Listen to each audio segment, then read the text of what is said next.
Putik man, kaka-end season pa lang pre, nadalawahan ka agad tayo. Aray ko!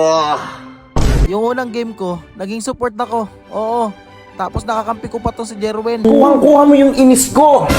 Lala. Yung pangalawang game ko na natalo ako, tanggap ko pa eh. Pero itong unang game namin pre, sobrang solid ang pinakita ng mga random. Kaya ito pre, sa pangatlong game, nagzilong tayo, lalasunin natin yung mga kakampi, Aztec kalaban. Napansin ko lang man no, pag gumamit ka ng mga basic lang na hero, pag epic ka, ang ilalaban sa'yo, sakto lang. Kaya dito, gumamit tayo ng zilong pre. Tutuhugin natin tong Esmeralda. Nababasa ako ng nana dito pre. Kaya panoodin nyo yung buong video. Yung zilong natin dito no, hindi katulad ng zilong na pumupush lang. Ito pre, aggressive to. Okay, awatin lang natin sila dito no.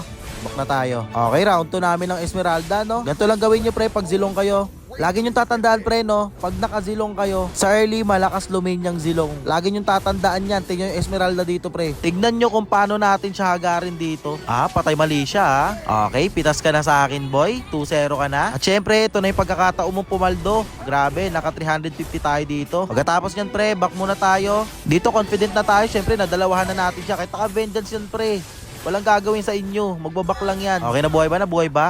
Nabuhay siya. Balikan natin yan. May pangalawang wave pa yan eh. Okay, pwede na yan pre, tuhugin. Diba? Esmeralda, bugbog. Okay, 4 minutes pa lang. Push na agad yung top nila at pwede na tayong umikot. Dito pre, hanggat maaari, tulungan natin yung kalaban. Kakampi natin pre, no? Tuhugin lang natin tong Natalia. Okay, napitas mo. Pag-giveaway ko yun sa'yo pre. Yung Valir, kaya ba? Kaya ba? Okay, back na muna tayo pre. Pero pwede pre. Ay, wag na lang yata. Pero pwede talaga. Wag na lang, sige, wag na lang. All around yung zilong natin dito Parang XP na matigas Pag nakalamang-lamang na kayo sa item no, pwede nyo pagtutog-tugin yan pre, kagaya nito. Confident tayo dyan man, naka-item na tayo eh. Diba? Wala silang ginagawa man, back muna tayo. Ito yung wag nyo gagawin man, pag zilong kayo. Wag kayong sisilip pre, masama yun. Kaya dito nabigyan tayo no. Dapat pag zilong kayo pre, lagi lang kayo nakatago. Pag alam nyo may mamamatay na pre, pwede nyo na silang sugurin, ganun lang yung laro dito. Pero ito talagang Esmeralda na to eh. Matigas yung muka. Alisan na nga kita sa lane eh. Okay ka lang? Ayan. Ayaw nyo ng seryoso Gusto nyo trip-trip lang Ito pre. Tutuhugin kayo ng zilong ko. Okay, napitas na natin yung balir dito.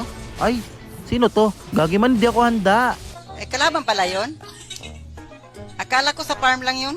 Sorry pre, akala ko kasi wanderer eh. Pag nag-ulti tayo dito man, matik pre. Meron ng tatakbo dyan. Kagaya nito. Sige, kahit nasa base kayo pre, sabayan lang Okay lang yan, kanina pa budget sa atin yung Gusion eh. Pagkabuhay natin, balik tayo sa trabaho natin na para nagbabakbak na mason. Pag na-push natin to pre, pwede na tayo bumak, magpahupa muna tayo. Dito pre, kanina ko pa inaantay yung Natalia kasi kumukulit na eh. Buti na lang to pre, itong Nana. Meron siyang sense of humor. Ayun, pitasan loko. Wait lang, isama na natin tong Gusion pre. Nice one. Eto na naman tayo pre, sumilip na naman tayo. Sabi ko na eh, bawal yung sumilip talaga, masama yun eh, magkakakuliti ka. Nakuha namin yung Lord dito pre no, pero naubos kami. Okay lang yan pre, bawi tayo mamaya. Eto na pre, naka-arms forward na kami ng Nana. Huwag kayo maingay kasi tatapusin na namin to. Sige, mag-clash lang kayo dyan, aanayin namin yung tore nyo. Okay Nana, naka-inspire ka ba? Ganda ng pangalan mo checkmate saktong-sakto sa gagawin natin. Kaya dito pre, tapusin na natin Nana, ito na yung pagkakataon para tapusin na natin.